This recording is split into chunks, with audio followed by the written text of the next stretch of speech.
Hi hello ನಮಸ್ತೆ welcome to my YouTube channel. ಎಲ್ಲರೂ ಹೇಗಿದ್ದೀರಾ? ಎಲ್ಲರೂ ತುಂಬ ಚೆನ್ನಾಗಿದ್ದೀರಾ ಅಂತ ಅಂದ್ಕೊಂಡಿನಿ ಸ್ನೇಹಿತರೆ. ನಾವು ಕೂಡ ಸೂಪರಾಗಿದ್ದೀವಿ ನೋಡ್ರಿ. ನಾನಂತೂ ಇವತ್ತು ತುಂಬ ಟೇಸ್ಟಿಯಾಗಿರೋಂಥ ಅಷ್ಟೇ ಸುಲಭವಾಗಿಯೂ ಕೂಡ ಮಾಡ್ಕೊಳ್ಳುವಂಥ ಒಂದು ರೆಸಿಪಿನ ತೊಗೊಂಡು ಬಂದಿದ್ದೀನಿ. ಅದು ಯಾವ ರೆಸಿಪಿಯಪ್ಪ ಅಂತಂದ್ರೆ ಬೆಂಡೆಕಾಯಿ ಫ್ರೈ ರೀ. ಬೆಂಡೆಕಾಯಿ ಫ್ರೈನ ಯಾವ ರೀತಿ ಮಾಡೋದು ಮತ್ತು ಹೆಂಗೆ ಮಾಡೋದು ಅಂತೇಳಿ ಹೋಗಿ ನೋಡ್ಕೊಂಡು ಬರೋಣ ಬನ್ನಿ ಸ್ನೇಹಿತರೆ. ತುಂಬ ಅಂದರೆ ತುಂಬ ಟೇಸ್ಟ್ ಆಗುತ್ತೆ, ಎಲ್ಲರಿಗೂ ಕೂಡ ಇಷ್ಟ ಆಗುತ್ತೆ. ಬರ್ರಿ ಇವಾಗ ಹೋಗೋಣ.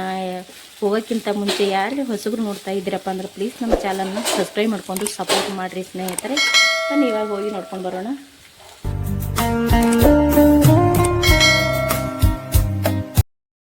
ಬೆಂಡೆಕಾಯಿ ಫ್ರೈ ಮಾಡ್ಕೊಳಕ್ಕೆ ನೋಡಿರಿ, ಇಲ್ಲಿ ನಾನು ಬೆಂಡೆಕಾಯಿನ ತೊಳೆದ್ಬಿಟ್ಟು ಸಣ್ಣಗೆ ಕಟ್ ಮಾಡಿ ಇಟ್ಕೊಂಡಿನಿ. ತೊಳೆದ್ಬಿಟ್ಟು ಒರೆಸ್ಕೊಂಡ್ಬಿಟ್ಟು ಕಟ್ ಮಾಡಿ ಇಟ್ಕೊಂಡಿದ್ದೀನಿ.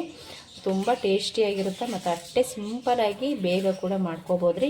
ಇಲ್ಲಿ ಸ್ವಲ್ಪ ಒಂದು ಗೆಡ್ಡೆಯಷ್ಟು ಬೆಳ್ಳುಳ್ಳಿನ ಸುಲ್ಲು ಸಣ್ಣಗೆ ಕಟ್ ಮಾಡ್ಕೊಂಡಿನಿ. ಇಲ್ಲಿ ಚಿಕ್ಕ ಸೈಜ್ ಒಂದು ಈರುಳ್ಳಿನ ಸಣ್ಣಗೆ ಕಟ್ ಮಾಡ್ಕೊಂಡು ತೊಗೊಂಡಿನಿ.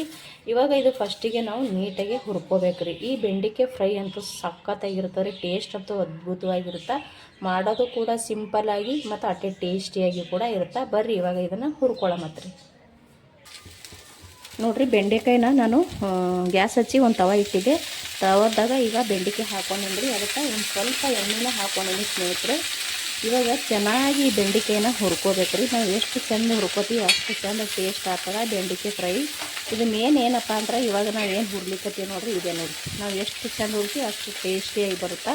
ಇದು ಚೆನ್ನಾಗಿ ನಾನು ಯಾವ ರೀತಿ ಹುರಿತೀನಿ ಅಂತ ಇದನ್ನು ಹುರ್ಕೊಂಡು ತೋರಿಸ್ತೀನಿ ನೋಡಿರಿ. ನೋಡಿರಿ ಸ್ನೇಹಿತರೆ, ನಾನು ಈ ರೀತಿ ಬೆಂಡೆಕಾಯಿನ ಹುರ್ಕೊಂಡು ನೋಡಿರಿ. ಚೆನ್ನಾಗಿ ಹುರ್ಕೋಬೇಕು ರೀ ಬೆಂಡೆಕಾಯಿ.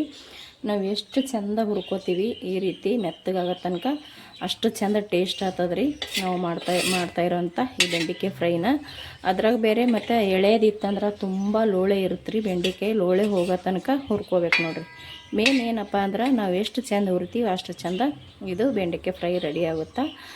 ಇದು ಅಂತೂ ಅನ್ನಕ್ಕೆ, ರೊಟ್ಟಿಗೆ, ಚಪಾತಿಗೆ ಪ್ರತಿಯೊಂದಕ್ಕೂ ಚೆನ್ನಾಗಿರುತ್ತೆ ರೀ ಸ್ನೇಹಿತರೆ. ನಮ್ಮ ಮನೆಯಾಗಂತೂ ಇದು ಅನ್ನಕ್ಕೆ ತಿಂತೀವಿ ನೋಡಿರಿ ಜಾಸ್ತಿ. ಇವಾಗ ನಾನು ಅದೇ ಪ್ಲೇಟಿಗೆ ತೊಗೊಂಡ್ಬಿಡ್ತೀನಿ ನೋಡಿರಿ. ಇವಾಗ ಏನು ಮುಂಚೆ ಕಟ್ ಮಾಡಿ ಇಟ್ಕೊಂಡಿದ್ನಲ್ರಿ ಅದೇ ಪ್ಲೇಟಿಗೆ ತೊಗೋತೀನಿ ನೋಡಿರಿ ಇದನ್ನೆಲ್ಲನೂ. ನೋಡಿರಿ, ನಾನು ಗ್ಯಾಸಿನ ಮ್ಯಾಗ ಒಂದು ಕಡಾಯಿ ಇಟ್ಕೊಂಡೇನಿ ರೀ. ಕಡಾಯಿಗೆ ಒಂದು ಸ್ವಲ್ಪ ನಾನಿಲ್ಲಿ ಎಣ್ಣೆ ಹಾಕ್ಕೊಳ್ಕತ್ತೀನಿ ನೋಡಿರಿ. ಚೆನ್ನಾಗಿ ಎಣ್ಣೆ ಕಾಯಿಲ್ರಿ. ಎಣ್ಣೆ ಕಾಯಿದ ನಂತರ ಜಾಸ್ತಿ ಏನಿರಲ್ರಿ ಇದಕ್ಕೆ ಬೆಳ್ಳುಳ್ಳಿ ಈರುಳ್ಳಿ ಮಾತ್ರ ನಾವು ಹಾಕ್ಕೊಳ್ಕತ್ತೀವಿ. ಇವಾಗ ಅಂಕರ ಎಣ್ಣೆ ಕಾಯ್ದೈತ್ರಿ. ಸ್ವಲ್ಪ ಸಾಸಿವೆ ಜೀರಿಗೆ ತೊಗೊಂಡೇನಿ ರೀ, ಅದನ್ನು ಹಾಕ್ಕೊಳ್ಕತ್ತೀನಿ. ಇವಾಗ ಕಟ್ ಮಾಡಿ ಇಟ್ಕೊಂಡಿರುವಂಥ ಬೆಳ್ಳುಳ್ಳಿ ಹಾಕೋತೀನಿ ರೀ. ಬೆಳ್ಳುಳ್ಳಿ ಎಷ್ಟು ಹಾಕೋತೀವಿ ಅಷ್ಟು ಟೇಸ್ಟ್ ಆಗ್ತೈತೆ ನೋಡಿರಿ. ಬೆಳ್ಳುಳ್ಳಿ ಜಾಸ್ತಿ ಹಾಕ್ಕೋಬೇಕು. ಈರುಳ್ಳಿ ಇಷ್ಟ ಇಲ್ಲ ಅನ್ನೋರು ಬಿಡ್ಬೋದು ರೀ, ಹಾಕೋಲೇಬೇಕಂತೇನಿಲ್ಲ. ಈರುಳ್ಳಿ ಕೂಡ ಹಾಕೊಂಡೇವಂದ್ರೆ ಅದನ್ನು ಕೂಡ ಟೇಸ್ಟ್ ಇರುತ್ತೆ. ನಾನು ಒಂದು 2 ಕಡ್ಡಿಯಷ್ಟು ಅಲ್ಲಿ ಕರಿಬೇವಿನ ಸೊಪ್ಪು ಹಾಕೊಂಡಿನಿ ರೀ. ಇವಾಗ ಕಟ್ ಮಾಡಿ ಇಟ್ಕೊಂಡಿದ್ದೀನಿ ಸಣ್ಣಗೆ ಈರುಳ್ಳಿ, ಅದನ್ನು ಹಾಕೋತೀನಿ ನೋಡಿರಿ. ಇವಾಗ ಈರುಳ್ಳಿ ಹಾಕೊಂಡು ಬಳಕ ಚೆನ್ನಾಗಿ ಇದನ್ನು ನಾವು ಫ್ರೈ ಮಾಡ್ಕೋಬೇಕಾಗ್ತದೆ. ಈರುಳ್ಳಿ ಪೂರ್ತಿ ಕಲರ್ ಬರೋ ತನಕ ಅಂದರೆ ಕೆಂಪು ಕಲರ್ ಆಗೋ ತನಕ ನಾವು ಚೆನ್ನಾಗಿ ಇದನ್ನು ಫ್ರೈ ಮಾಡ್ಕೋಬೇಕಾಗ್ತದೆ ರೀ. ಇದು ನಾನು ಈರುಳ್ಳಿ ಸ್ವಲ್ಪ ಫ್ರೈ ಮಾಡ್ಕೊಂಡು ತೊಗೋತೀನಿ ನೋಡಿರಿ. ಈರುಳ್ಳಿ ಕಲರ ಇವಾಗ ಸ್ವಲ್ಪ ಚೇಂಜ್ ಆಯ್ತು, ನೋಡ್ತಾ ಇರ್ಬೋದು ಇಲ್ಲಿ. ಈ ರೀತಿ ಆದ್ರೆ ಸಾಕು ನಮಗೆ. ನಾವು ಈರುಳ್ಳಿ ಈ ರೀತಿ ಮಾಡ್ಕೊಂಡೇವಪ್ಪ ಅಂತಂದ್ರೆ ಸ್ವಲ್ಪ ಮೆತ್ತಗೆ ಒಂದು ಸ್ವಲ್ಪ ಚೇಂಜ್ ಆದರೆ ಸಾಕು ರೀ. ಇವಾಗ ಇದಕ್ಕೆ ರುಚಿಗೆ ತಕ್ಕಷ್ಟು ನಾನು ಇಲ್ಲಿ ಉಪ್ಪನ್ನ ಸೇರಿಸ್ಕೊಳ್ಕತ್ತೀನಿ ನೋಡಿರಿ. ಇವಾಗ ಉಪ್ಪು ಹಾಕ್ಕೊಂಡಿನಿ. ಇವಾಗ ಇಲ್ಲಿ ಒಂದು ಚಿಟಿಕೆಯಷ್ಟು ಅರಿಶಿಣ ಹಾಕ್ಕೊಳ್ಕತ್ತೀನಿ ನೋಡಿರಿ.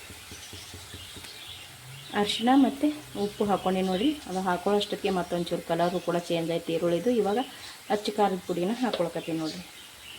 ಇವಾಗ ಮನೆಯಲ್ಲಿ ರೆಡಿ ಮಾಡಿ ಇಟ್ಟಿರುವಂಥ ಮಸಾಲೆ ಖಾರನೂ ಹಾಕ್ಕೊಂಡು ನೋಡಿರಿ. ಒಂದು ಚಿಟಿಕೆಯಷ್ಟು ನಾನಿಲ್ಲಿ ಚಿಕನ್ ಮಸಾಲನ ಹಾಕ್ಕೊಳ್ಕತ್ತೀನಿ ನೋಡಿರಿ. ಚಿಕನ್ ಮಸಾಲ ಇಷ್ಟ ಇಲ್ಲ ಅಂದ್ರೆ ಬಿಡ್ಬೋದು ಸ್ನೇಹಿತರೆ, ಹಾಕೊಳ್ಳೇಬೇಕತ್ತೇನಿಲ್ಲ. ಇವಾಗ ನಾನು ಇಲ್ಲಿ ಬೆಂಡೆಕಾಯಿನ ಹುರಿದು ತೊಗೊಂಡಿದ್ದು ನೋಡಿರಿ. ಇದನ್ನು ಹಾಕ್ಕೊಂಡು ಮಿಕ್ಸ್ ಮಾಡ್ಕೊಳ್ಳೋಣ ನೋಡಿ. ಇದಿಷ್ಟು ಬೆಂಡೆಕಾಯಿನ ಹಾಕೋತೀನಿ. ಇದಿಷ್ಟು ಹಾಕ್ಕೊಂಡು ಇವಾಗ ಚೆನ್ನಾಗಿ ಇದನ್ನು ಫ್ರೈ ಮಾಡ್ತೀವಿ. ಇದನ್ನು ಚೆನ್ನಾಗಿ ಇವಾಗ ಮಿಕ್ಸ್ ಮಾಡ್ಕೊಳ್ಳೋಣ. ಸ್ವಲ್ಪ ಗ್ಯಾಸ ಈ ಟೈಮ್ನಾಗ ಮೀಡಿಯಮ್ ಇಡೋಬೇಕು ರೀ. ಸ್ವಲ್ಪ ಸಣ್ಣ ಇಟ್ಕೋಬೇಕು. ಸಣ್ಣ ಇಟ್ಕೊಂಡು ಇದನ್ನು ಮಿಕ್ಸ್ ಮಾಡ್ಕೋಬೇಕು ರೀ. ಯಾಕಂದ್ರೆ ಈ ಬೆಂಡೆಕಾಯಿಗೆ ನಾವು ನೀರಂತೂ ಹಚ್ಚಂಗಿಲ್ಲ. ಯಾಕಂದ್ರೆ ನಾವು ಡ್ರೈ ಆಗಿ ಈ ಬೆಂಡೆಕಾಯಿ ಪಲ್ಯನ ಮಾಡ್ಕೊಳಕತ್ತೀವಲ್ರಿ. ಹಾಗಾಗಿ ಬೆಂಡೆಕಾಯಿ ಫ್ರೈ ಮಾಡಕತ್ತೀವಲ್ರಿ, ನೀರು ಅವಶ್ಯಕತೆನೇ ಇಲ್ಲರಿ. ಇದಕ್ಕೆ ನೀರು ಹಾಕೋಲೇಬಾರ್ದು. ನೀರು ಹಾಕ್ಕೊಂಡ್ರೆ ಟೇಸ್ಟ್ ಚೆನ್ನಾಗಿರಲ್ಲ. ಹಿಂಗೇ ಮಾಡ್ಕೋಬೇಕು. ಅದಕ್ಕೆ ನಾನು ಹೇಳೋದು ಇದು ಡ್ರೈ ಬೆಂಡೆಕಾಯಿ ಅಂತ ಫ್ರೈ ಬೆಂಡೆಕಾಯಿ ಅಂತ ಹೇಳ್ತೀನಿ. ಇದನ್ನು ಇವಾಗ ಚೆನ್ನಾಗಿ ಸ್ವಲ್ಪ ಇದನ್ನು ಹುರ್ಕೊಳ್ಳೋಮತ್ರಿ. ಅಂದ್ರೆ ಈ ರೀತಿ ಹಿಂಗೇನೆ ತಿರುವ ಮಾತ್ರ ರೀ, ತುಂಬ ಟೇಸ್ಟ್ ಆಗ್ತದೆ ರೀ, ಸಖತ್ತಾಗಿರುತ್ತೆ. ಇಲ್ಲಿ ಸ್ನೇಹಿತರೆ ಚಿಕನ್ ಮಸಾಲ ಹಾಕ್ಕೊಂಡಿನಲ್ರಿ, ಅದು ಆಪ್ಷನಲ್ ರೀ, ನಿಮಗೆ ಬೇಕಂದ್ರೆ ಸೇರಿಸ್ಕೊರಿ, ಬೇಡ ಅಂದ್ರೆ ಬಿಡ್ಬೋದು. ಕೆಲವ್ರಿಗೆ ಇಷ್ಟ ಆಗಂಗಿಲ್ಲ ರೀ, ಯಾಕಂದ್ರೆ ಕೆಲವ್ರಿಗೆ ಚಿಕನ್ ತಿನ್ನಂಗಿಲ್ಲ, ಅಂಥವ್ರಿಗೆ ಇಷ್ಟ ಆಗಂಗಿಲ್ಲ ರೀ, ಅವ್ರು ಹಾಕ್ಕೊಳ್ಳೇಬೇಕಂತೇನಿಲ್ಲ ರೀ. ಯಾಕಪ್ಪ ಅಂದ್ರೆ ಅವ್ರು ಜರ ಟೇಸ್ಟ್ ಆಗುತ್ತೆ ಅಂತೇಳಿ ನಾನು ಹಾಕ್ಕೊಂಡಿದ್ದೀನಿ. ಚಿಕನ್ ಮಸಾಲ ಅಂದ್ರೆ ಅದೇರಾಗ ಏನು ಚಿಕನ್ ಏನು ಇರೋಂಗಿಲ್ಲ ರೀ, ನಾವು ಮಾಮೂಲಿ ಮಸಾಲೆ ಖಾರಕ್ಕೆ ಏನೆಲ್ಲ ಹಾಕ್ತೇವೆ ನೋಡಿರಿ, ಚಕ್ಕೆ ಲವಂಗ ಮೆಣಸು ಇದೇ ಕರಿಕಾಳು ಇದೇ ಮಿಕ್ಸ್ ಪೌಡರ್ ಇದ್ದಿರ್ತದ್ರೆ ಅಷ್ಟೇ. ಚಿಕನ್ ಮಸಾಲ ಅಂತ ಹೇಳ್ತಿರ್ತದೆ. ಕೆಲವರು ಅಯ್ಯಪ್ಪ ಬೇಡ ಚಿಕನ್ ಮಸಾಲ ಅಂತ ಅನ್ಬೋದು, ಅಂದರೆ ಕೆಲವರು ಎಲ್ಲರೂ ಅರ್ಥ ಅಲ್ಲ, ಕೆಲವರು ಅನ್ಬೋದು ಬೇಡ ಚಿಕನ್ ಮಸಾಲ ಅಂತ. ಅದಕ್ಕೋಸ್ಕರ ನಾನು ಹೇಳ್ತಾ ಇದ್ದೀನಿ ರೀ, ಅದನ್ನು ಕೂಡ ಚಕ್ಕೆ ಲವಂಗ ಮೆಣಸು ಕರಿಕಾಳು ಇಂಥವೆಲ್ಲ ಹಾಕಿ ಪೌಡ್ರ್ ಮಾಡಿದಿರ್ತದಲ್ಲ ರೀ, ಬೇಕಿದ್ರೆ ನಾವು ಮನೇಲಿ ಕೂಡ ಅದೇ ರೀತಿ ರೆಡಿನೂ ಮಾಡ್ಕೋಬೋದು. ಅದಕ್ಕೆ ನಾವು ಚಿಕನ್ ಮಸಾಲ ಅಂತ ಹೇಳೋದು, ಹಾಕ್ಕೊಂಡ್ರೆ ಒಳ್ಳೆಯದೇ ಮಾತ್ರ. ಇವಾಗ ನೋಡಿರಿ ಇದಿಷ್ಟು ನಾನಿಲ್ಲಿ ಫ್ರೈ ಮಾಡ್ಕೊಳಕತ್ತೀನಿ, ಇದು ಇನ್ನೊಂದು ಸ್ವಲ್ಪ ನಾನು ಫ್ರೈ ಮಾಡ್ಕೊಂಡು ತೊಗೋತೀನಿ ನೋಡಿರಿ. ಇವಾಗ ನೋಡಿರಿ ಸ್ನೇಹಿತರೆ, ನಾನಿಲ್ಲಿ ಚೆನ್ನಾಗಿ ಇದನ್ನು ಮಿಕ್ಸ್ ಮಾಡ್ಕೊಂಡು ತೊಗೊಂಡಿನಿ ನೋಡಿರಿ. ಇವಾಗ ನಾನು ಹುರಿದು ಪೌಡ್ರ್ ಮಾಡಿರುವಂಥ ಶೇಂಗಾದ ಪುಡಿನ ಹಾಕ್ಕೊಳಕತ್ತೀನಿ ನೋಡಿರಿ. ಇಲ್ಲಿ ನಾನು ಟೋಟಲಾಗಿ ಒಟ್ಟು 4 ಸ್ಪೂನ್ ಹಾಕ್ಕೊಂಡಿನಿ ನೋಡಿರಿ. ಇದು ಇವಾಗ ನಾವು ಚೆನ್ನಾಗಿ ತಿರುವ ಮತ್ತು ನಾವು ಎಷ್ಟು ಚೆಂದ ಮಿಕ್ಸ್ ಮಾಡ್ಕೊತೀವಿ ಅಷ್ಟು ಚೆಂದ ನೀಟಾಗಿ ಟೇಸ್ಟ್ನೂ ಆಗುತ್ತಾ, ಚೆನ್ನಾಗಿ ಇರುತ್ತೆ ನೋಡಿರಿ. ಇದು ನಾನಿಲ್ಲಿ ಇವಾಗ ಮಿಕ್ಸ್ ಮಾಡ್ಕೊಳ್ತೀನಿ ನೋಡಿರಿ. ಇಷ್ಟೇ ನೋಡಿರಿ ಸ್ನೇಹಿತರೆ, ಸಿಂಪಲಾಗಿ ಮಾಡ್ಕೋಬೋದು, ಬೇಗ ಮಾಡ್ಕೋಬೋದು, ಅಷ್ಟೇ ಟೇಸ್ಟಿಯಾಗಿ ಕೂಡ ಮಾಡ್ಕೋಬೋದು. ಅರ್ಜೆಂಟ್ಗಂತೂ ಸಖತ್ತಾಗಿ ರೆಡಿಯಾಗಿ ಬಿಟ್ಟಿರ್ತದೆ, ಬೇಗ ಅಂತೂ ಆಗ್ತದಲ್ರಿ. ಇವಾಗ ನೀಟಾಗಿ ಇದನ್ನು ತಿರುಗಿ ತೊಗೋತೀನಿ ನೋಡಿರಿ ಸ್ನೇಹಿತರೆ, ಸಖತ್ತಾಗಿ ರೆಡಿ ಆಯಿತು. ಅಷ್ಟೇ ಘಮ ಕೂಡ ಬರಕತ್ತದ ರೀ, ತುಂಬ ಜಾಸ್ತಿ ಏನು ಹಾಕ್ಕೊಂಡಿಲ್ಲ. ಇದಕ್ಕೆ ಟೇಸ್ಟ್ ಅಂತೂ ಅದ್ಭುತವಾಗಿರುತ್ತೆ. ನಮ್ಮ ಮನೆಯಾಗಂತೂ ಬರೀ ಅನ್ನಕ್ಕೆ ಮಾತ್ರ ಹಾಕ್ಕೊಂಡು ಮಿಕ್ಸ್ ಮಾಡ್ಕೊಂಡು ತಿಂತಾರೆ ನೋಡಿರಿ, ಗೊತ್ತಿಲ್ಲ ಟೇಸ್ಟ್ ಇರುತ್ತೆ. ಬೆಂಡೆಕಾಯಿನೆಲ್ಲ ಫ್ರೈ ಮಾಡಿರ್ತೀವಲ್ರಿ, ಸಖತ್ತಾಗಿ ಟೇಸ್ಟ್ ಇರುತ್ತೆ.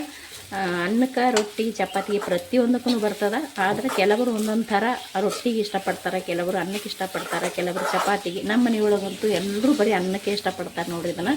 ಇವಾಗ ನಾನು ಇದನ್ನು ಒಂದು ಪ್ಲೇಟಿಗೆ ತಗೋತೀನಿ ನೋಡಿರಿ. ರೆಡಿ ಆಯ್ತು ನೋಡಿರಿ, ಬೆಂಡೆಕಾಯಿ ಫ್ರೈ ರೆಡಿ ಅದ್ಭುತವಾಗಿರುತ್ತೆ. ಇದು ನಿಮಗೆ ಇಷ್ಟ ಆಗಿತ್ತಪ್ಪ ಅಂದ್ರೆ ಪ್ಲೀಸ್ ಒಂದು ಲೈಕ್ ಮಾಡಿರಿ, ಹೆಂಗೆ ಬಂದದತ್ತ ಖಂಡಿತ ಕಮೆಂಟ್ ಮಾಡಿರಿ. ಹೊಸಬ್ರು ನೋಡ್ತಾ ಇದ್ದೀರಪ್ಪ ಅಂದ್ರೆ ಪ್ಲೀಸ್ ಚಾನಲ್ನ ಸಬ್ಸ್ಕ್ರೈಬ್ ಮಾಡ್ಕೊಂಡು ಸಪೋರ್ಟ್ ಮಾಡಿರಿ. ಮತ್ತೆ ಒಂದು ಹೊಸ ರೆಸಿಪಿಯೊಂದಿಗೆ ಸಿಗ್ತೀನಿ ರೀ. ಅಲ್ಲಿ ತನಕ ಮತ್ತೊಮ್ಮೆ ಎಲ್ಲರಿಗೂ ನಮಸ್ಕಾರ ರೀ. ಇಷ್ಟೊತ್ತನ ವೀಡಿಯೋ ನೋಡಿದವ್ರಿಗೆ ಎಲ್ಲರಿಗೂ ಕೂಡ ತುಂಬ ಹೃದಯದ ಧನ್ಯವಾದಗಳು.